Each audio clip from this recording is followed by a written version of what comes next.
السلام علیکم ورحمۃ اللہ وبرکاتہ۔ الحمد للہ رب العالمین والصلاة والسلام علی سید المرسلین نبینا محمد وعلی آلہ وصحبہ اجمعین ومن تبعهم بإحسان إلی یوم الدین، اما بعد، اعوذ باللہ من الشیطان الرجیم، بسم اللہ الرحمن الرحیم۔ ربنا اغفر لی ولوالدی وللمؤمنین یوم یقوم الحساب۔ درس کا جو سلسلہ چل رہا ہے ماشاءاللہ، تو کل کے جو درس کی آخری آیتیں تھی وہ حضرت ابراہیم علیہ السلام کی دعائیں تھی۔ ان آیتوں میں اللہ حضرت اسماعیل علیہ السلام کی دعاؤں کو اللہ رب العالمین نے نقل فرمایا تھا کہ کس طریقے سے جب اللہ رب العالمین نے اپنی بیوی اور اپنے بیٹے حضرت اسماعیل اور حاجر کو بے آب و گیا سرزمین مکہ مکرمہ میں ٹھہرایا تھا، اور اس کا مقصد کیا تھا کہ رب انی اسکنت من ذریتی بواد غیر ذی زرع عند بیتک المحرم ربنا لیقیموا الصلاۃ۔ کہ اللہ میں بالکل چٹیل اور بے آب و گیا جہاں پہ ایک پودا بھی نہیں اگتا، اس ایسے شہر میں جہاں پہ انسان نام کی کوئی چیز نہیں ہے اور پہاڑوں سے گھرا ہوا شہر ہے، اس جگہ میں اپنے بیوی اور اپنے بیٹے کو تیرے حکم سے چھوڑ کر جا رہا ہوں، اس لیے ربنا لیقیموا الصلاۃ، تاکہ وہ نماز قائم ہو اور اس جگہ تیرا شعار بلند ہو۔ اور اسی وجہ سے میں اپنے مطلب کہ جگر کے ٹکڑے کو اور اپنی محبوب بیوی کو وہاں پہ چھوڑ کر جا رہا ہوں۔ اور اس کے بعد پھر دعاؤں کا سلسلہ، وہی سلسلہ بھی چل رہا ہے۔ اسی میں ایک دعا یہ بھی تھا، اللہ رب العالمین نے کیا تھا، رب اجعلنی مقیم الصلاۃ ومن ذریتی ربنا وتقبل دعاء۔ اے اللہ، رب اے میرے رب، اجعلنی مقیم الصلاۃ، تو مجھے بنا، اجعلنی تو مجھے بنا کیا، مقیم الصلاۃ ومن ذریتی، نماز قائم کرنے والا، مقیم الصلاۃ نماز قائم کرنے والا، ومن ذریتی اور میری اولاد کو بھی، یعنی اے اللہ تو مجھے اور میری اولاد کو نماز کا پابند بنا دے۔ ربنا وتقبل دعا، اے ہمارے رب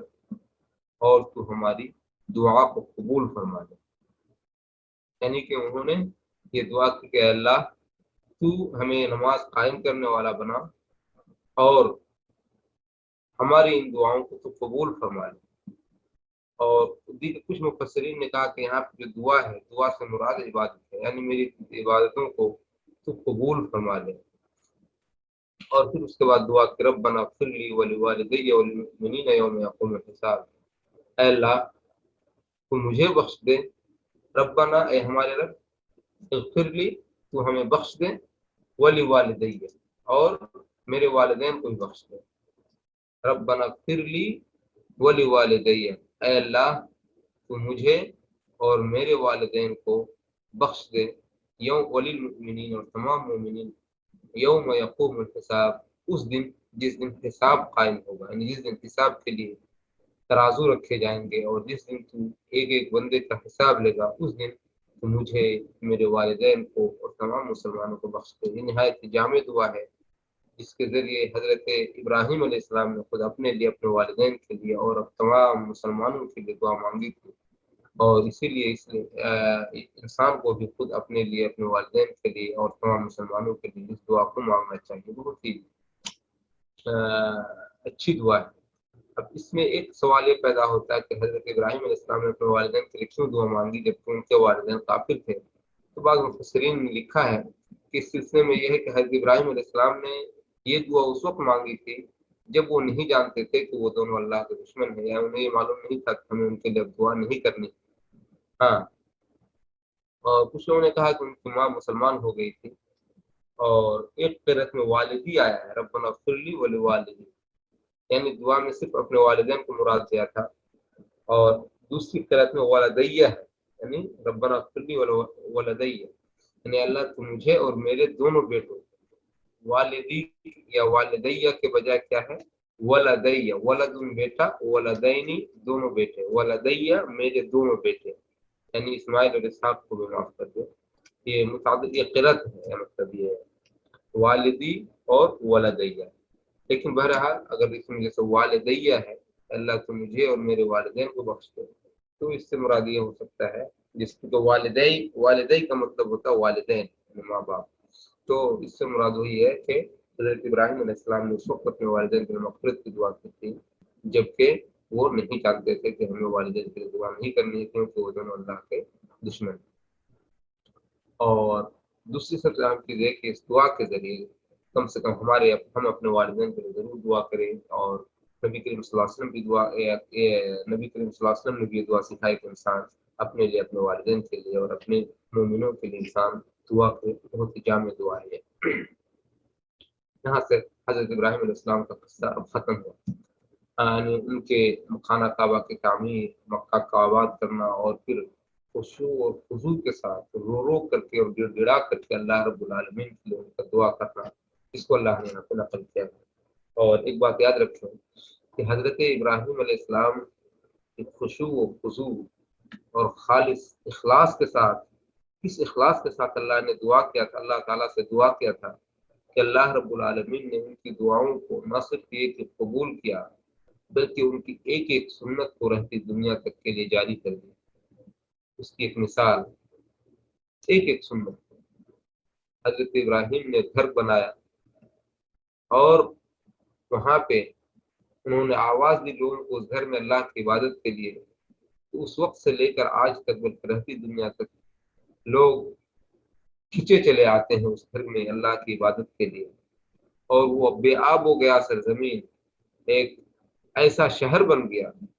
جہاں پہ جس کے بارے میں قرآن نے کہا یجبا الیہ ثمرات کل شیء رزقا من لدنا، جس کی طرف پوری دنیا کے پھل اور کھانے پینے کی چیزیں کھینچی چلی آتی ہیں، یعنی ایک ایسی سرزمین جہاں پہ کوئی کھیتی باڑی نہیں ہوتی۔ جو لوگ مکہ گئے ہیں، آئے ہیں، اللہ نے توفیق دی ہے، اور جو لوگ نہیں آئے ہیں اللہ ان کو بھی توفیق عطا فرمائے، وہ جانتے ہوں گے کہ مکہ کی سرزمین پوری پتھریلی سرزمین، جہاں پہ مٹی نام کی چیز ہی نہیں، اور آج کل جو کچھ بھی ہریالی سڑکوں پہ یا ادھر ادھر یا عرفات کے میدان وغیرہ میں نظر آتی ہے وہ صرف اس طرح سے کہ حکومت نے مٹی ڈال ڈال کر کے ان جگہوں پہ پودے لگائے، ورنہ حقیقت میں وہاں پہ مٹی نام کی چیز نہیں، وہاں پہ سب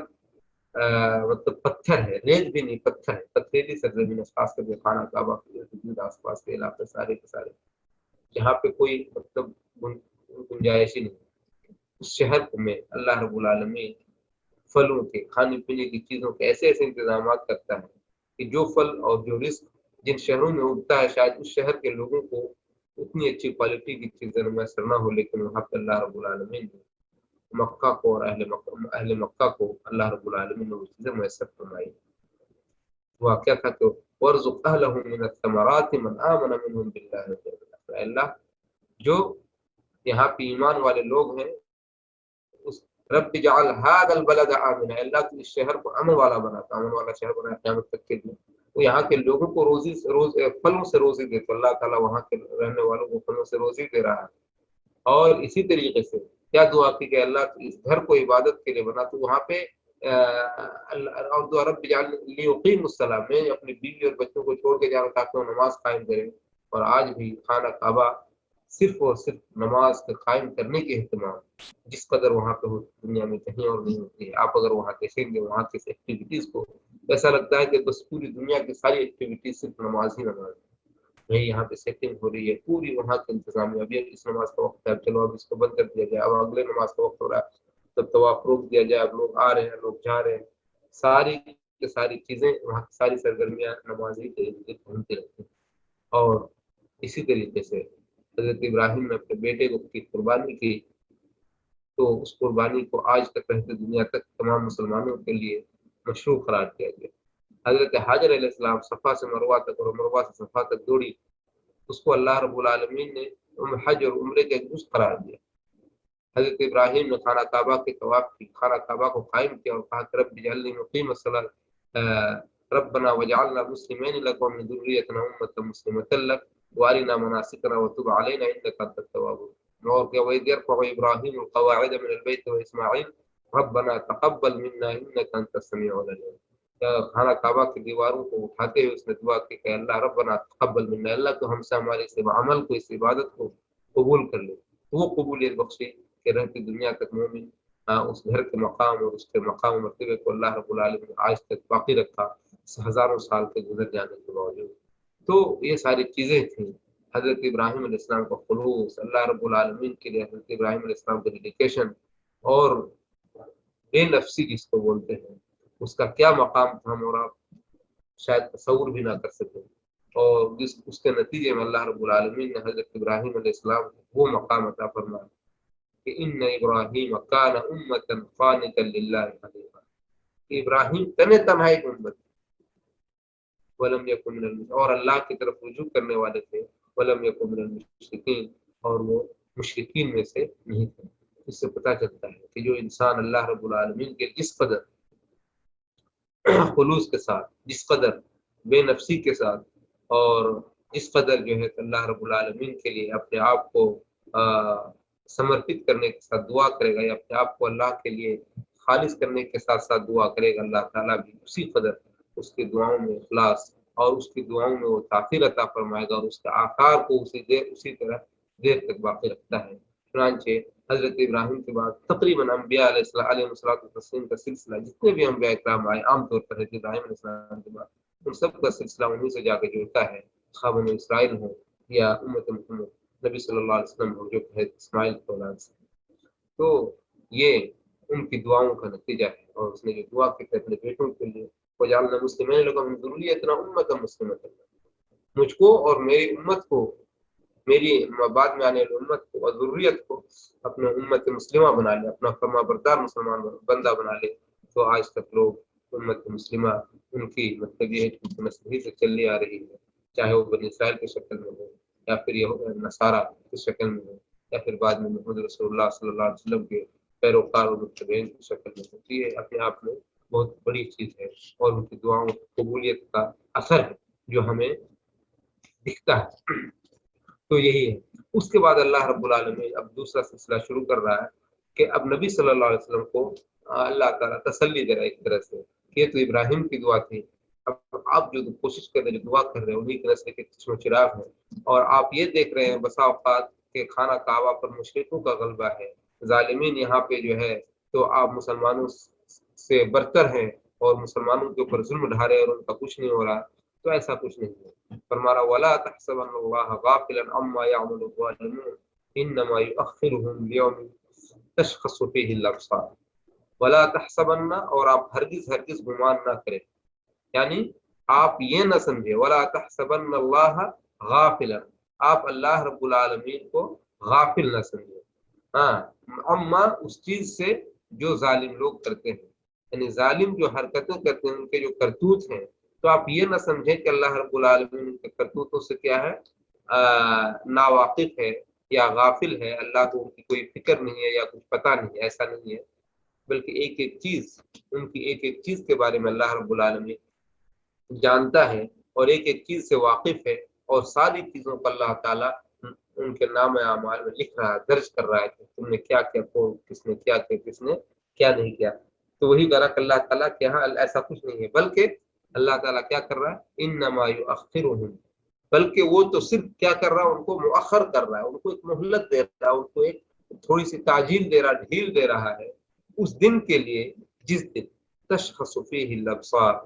جس دن نگاہیں اٹھی کے اٹھی رہ جائیں گی، پھٹی کے پھٹی رہ جائیں گی۔ نگاہیں پھٹی رہنا جیسے اگر انسان ایسا آنکھ کھول کے دیکھتا ہے،